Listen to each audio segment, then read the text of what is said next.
안녕하세요.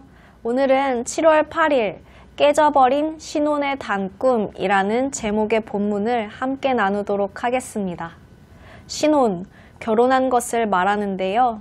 결혼이란 언약적 사랑의 관계로서 언약에 근거하여 한 몸이 되는 가장 친밀하고 아름다운 사랑의 관계입니다. 하나님은 이런 친밀하고 아름다운 사랑의 관계를 하나님과 우리와의 관계로 말씀하셨습니다. 여러분은 주님과 신혼 같은 사랑을 나누고 계십니까? 오늘 함께 나눌 본문의 이스라엘 백성들은 그렇지 못했습니다. 하나님은 예레미야 시대의 이스라엘 백성들에게 과거 광야 시절에 사랑과 성실함을 보였던 이스라엘의 모습을 회상하는 말씀을 주십니다. 하나님께서 이스라엘을 많은 민족들 중에서 선택하셔서 구별하셨고 출애굽 사건을 통해 구원하셨으며 언약을 맺어 자신의 백성으로 삼으시고 사랑하셨지요. 이스라엘 백성들 역시 사랑의 언약을 소중히 여기고 하나님께 순종하여 하나님을 사랑하고 섬길 것을 맹세하였습니다. 언약에 신실하신 하나님은 이스라엘의 보호자가 되셔서 이스라엘을 광야에서 친히 인도하시고 약속의 땅 젖과 꿀이 흐르는 가나안 땅에 들어가게 하셨고 가나안에서도 풍성한 열매를 거두게 하셨습니다. 하지만 가나안에 정착한 이스라엘 백성들은 가나안 백성들이 섬겼던 바알신을 섬기며 하나님을 멀리했습니다.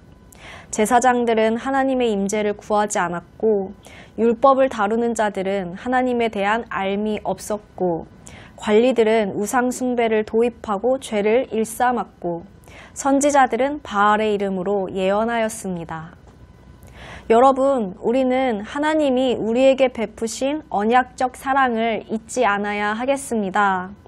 하나님이 예레미야 시대의 이스라엘 백성들에게 과거의 이스라엘의 모습, 사랑의 언약을 소중히 여기고 신실했던 이스라엘의 모습을 회상하는 말씀을 주신 것은 이스라엘 백성들이 여전히 이스라엘과의 언약을 성실히 이행하고 계신 여호와 하나님을 기억하고 다시 옛 이스라엘처럼 신실한 백성이 되기를 바라셨기 때문일 것입니다.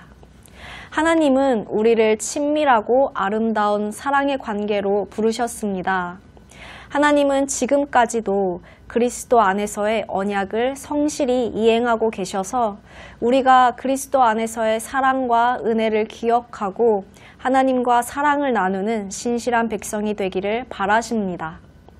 이 시간 우리가 하나님과 친밀하고 아름다운 사랑의 관계에 있는지 묵상하면 좋겠습니다. 우리는 여전히 그리스도 안에서 사랑의 언약을 성실히 이행하고 계신 하나님을 기억합시다.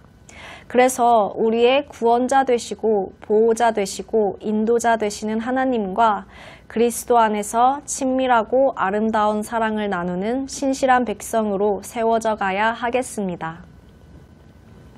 이제 예레미야는 하나님의 책망과 경고를 말합니다. 이 책망과 경고는 법정 이미지로 묘사되고 있는데요. 법정에서는 죄인이 있고 죄목이 있고 증인이 증언을 하고 죄를 재판하잖아요. 그것처럼 죄인은 이스라엘이고 이스라엘의 죄는 세상 어느 나라에서도 찾아볼 수 없는 반역행위, 그들의 구원자요 보호자이신 하나님을 무가치하며 헛된 우상과 바꾼 것입니다. 하늘을 법정 증인으로 소환해서 이스라엘의 패역함이 심판을 초래할 만큼 심각한 것임을 말하고 있지요. 이스라엘의 죄는 두 가지 비유로 고발되고 있습니다. 첫 번째는 그들이 생수의 근원 되신 하나님을 버린 것입니다.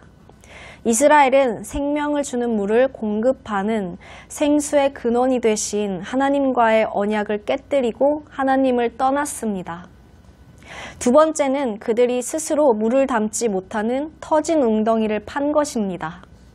이스라엘은 생수의 근원 되신 하나님을 버리고 스스로 물을 얻기 위해 웅덩이를 팠지만 그 웅덩이는 아무 물도 저장할 수 없는 터진 웅덩이였습니다. 그들을 구원하거나 아무런 도움을 주지 못하는 허무한 우상을 섬기고 의지한 것을 비유한 말인 것인데요. 여러분, 우리는 이스라엘의 두 가지 악을 보며 오늘날 우리의 죄도 살펴야 하겠습니다. 이스라엘이 범했던 죄는 오늘날 우리의 하나님을 향한 사랑도 얼마든지 타락하고 부패하고 변질될 수 있음을 알게 합니다. 이스라엘 백성들이 바벨론에 의해 성전이 파괴되기 전까지 성전을 유지하며 외형적으로라도 제사를 드렸던 것처럼 우리도 하나님께 예배를 드리고 하나님을 섬긴다고 말하면서도 얼마든지 하나님을 버리고 우상을 섬기고 의지할 수 있는 것입니다.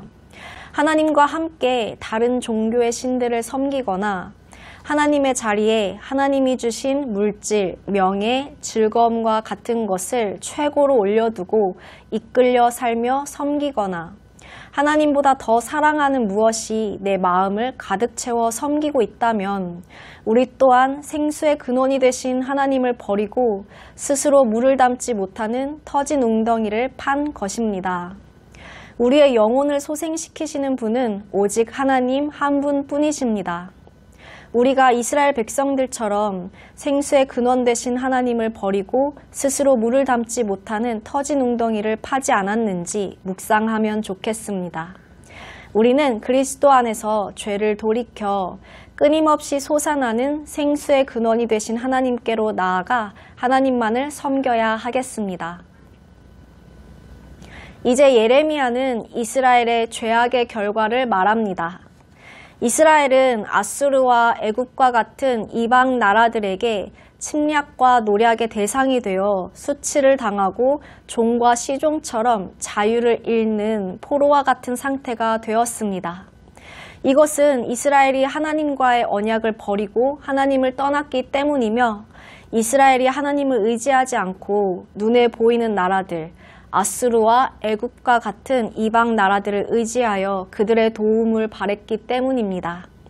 하나님은 하나님을 경외하지 않고 하나님과의 언약을 파기한 이스라엘의 악이 하나님께 대한 반역과 같아서 반역자가 심판을 받는 것이 당연한 것처럼 이스라엘의 반역에 대한 심판이 필연적임을 말씀하셨습니다. 여러분, 우리는 하나님을 버림과 하나님을 경외함이 없는 것이 악이요 고통임을 알아야 하겠습니다. 이스라엘이 생수의 근원이신 하나님을 버렸기 때문에 목이 말랐고 따라서 다른 물 웅덩이를 찾아 주변 강대국을 의지했지만 결국 강대국들의 흥하고 망하는 것도 만왕의 왕이시자 절대 주권자이신 만군의 여호와 하나님의 주권에 달려 있었습니다. 우리도 하나님을 버리고 하나님을 경외하지 못한다면 결국 다른 무언가를 의지하게 될 것이고 강대국의 속국을 자처한 이스라엘처럼 우리도 의지하는 그것에 예속되어 하나님을 뒤로 한 채 선택한 그것 때문에 더욱 목이 마르고 우리의 삶은 무너지게 될 것입니다. 우리는 만왕의 왕이시자 절대 주권자이신 하나님만을 경외하고 있는지 묵상하면 좋겠습니다. 우리는 하나님을 경외함이 없는 것이 악이요 고통임을 알고 스스로 판 터진 웅덩이를 버리고 아수르와 애굽의 강변도 떠나며 오직 생수의 근원이신 하나님께로 나아가야 하겠습니다. 나를 구원하신 그리스도를 의지하여 생명의 근원이신 하나님만을 경외하는 삶이 하나님이 우리에게 허락하신 가장 행복한 삶임을 알고 누려야 하겠습니다. 사랑하는 독일교회 성도 여러분, 오늘도 하나님은 우리와 가장 친밀하고 아름다운 사랑을 나누기를 원하십니다. 우리의 영혼을 소생시키시는 분이 오직 하나님 한 분뿐이심을 마음에 새깁시다. 나를 구원하신 그리스도를 의지하여 생명의 근원이신 하나님만을 경외합시다. 그래서 하나님이 우리에게 허락하신 하나님과 사랑을 나누는 가장 행복한 삶을 누리는 여러분 모두가 되시기를 주님의 이름으로 축복합니다. 감사합니다.